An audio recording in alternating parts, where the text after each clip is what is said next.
नमस्कार दोस्तों, मैं सुरताराम स्वामी।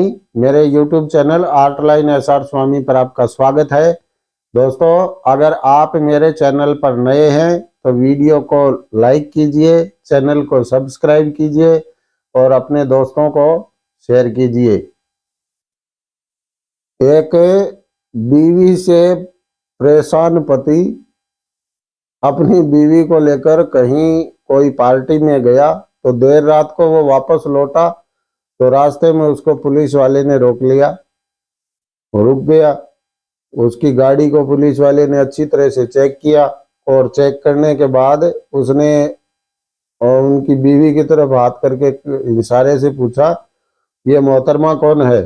तो उसने कहा, सर ये मेरी बीवी है। तो पुलिस वाले ने उससे पूछा, बोले तुम्हारे पास ऐसा कोई सबूत है जिससे यह साबित हो सके कि यह तुम्हारी बीवी है? तो उस पति ने कुछ देर सोचा और कुछ देर सोचने के बाद वो पुलिस वाले को एक किनारे पर लेकर गया और वहां उसके कान में फुसफुसाया।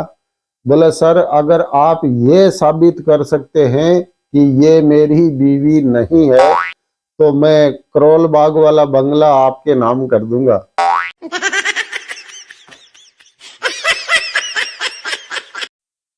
किसी परेशान आदमी को उसकी पत्नी ने कहा, बोला आप विनोद भाई की बीवी के जनाजे में आप क्यों नहीं गए, उसके दाह संस्कार पर आप क्यों नहीं गए? तो उसने बड़ी विनम्रता से जवाब दिया, बोले मैं किस मुंह से जाऊं, वो तो अपनी तीसरी बीवी के दाह संस्कार पर मुझे बुला रहा था और मैं उसको एक बार भी नहीं बुला पाया।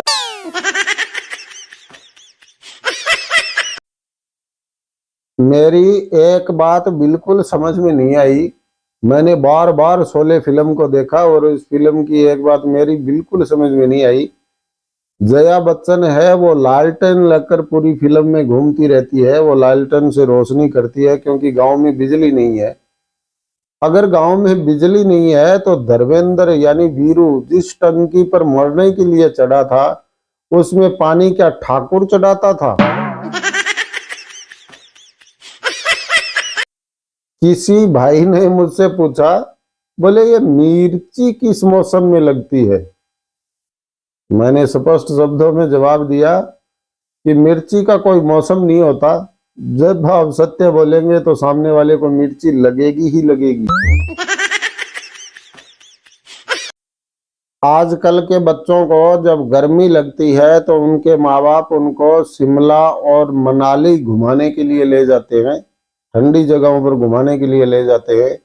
और जब हमें गर्मी लगती थी तो हमारे घर वाले हमें टकला कर देते थे, गर्मी नहीं लगेगी।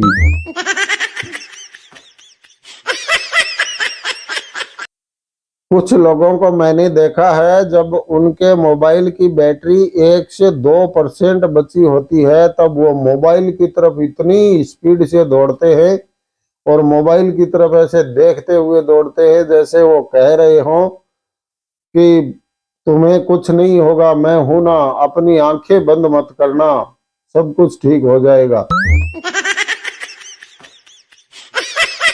ब्यूटी पार्लर से मेकअप करवा के एक लड़की जैसे ही मेट्रो पर चढ़ी उसके सामने एक बंगाली खड़ा था और उस बंगाली ने कहा हॉट। तो लड़की ने कहा थैंक यू। तो बंगाली ने फिर कहा थैंक यू किस बात का? हॉट, मुझे उतरना है। लाशें बिछा देंगे लाशें, लाशें बिछा देंगे लाशें। अक्सर ऐसे बोलने वाले लोगों को हमने शादी के बाद घर में झाड़ू पोछा करते हुए देखा है। कल गन्ने के ठेले पर हार्ट अटैक आते आते बचा। एक औरत आई और इम्प्रेशन झाड़ते हुए ठेले वाले से बोली, बोले भैया प्लीज गिव मी कालो नमक। पत्नी ने अपने पति से कहा, बोले जी सुनिए, उठिए आप, मैं रोटी बना रही हूँ। तो पति ने झल्लाहट में कहा, बना लेना रोटी, मैं कौन सा तवे पर लेटा हूँ।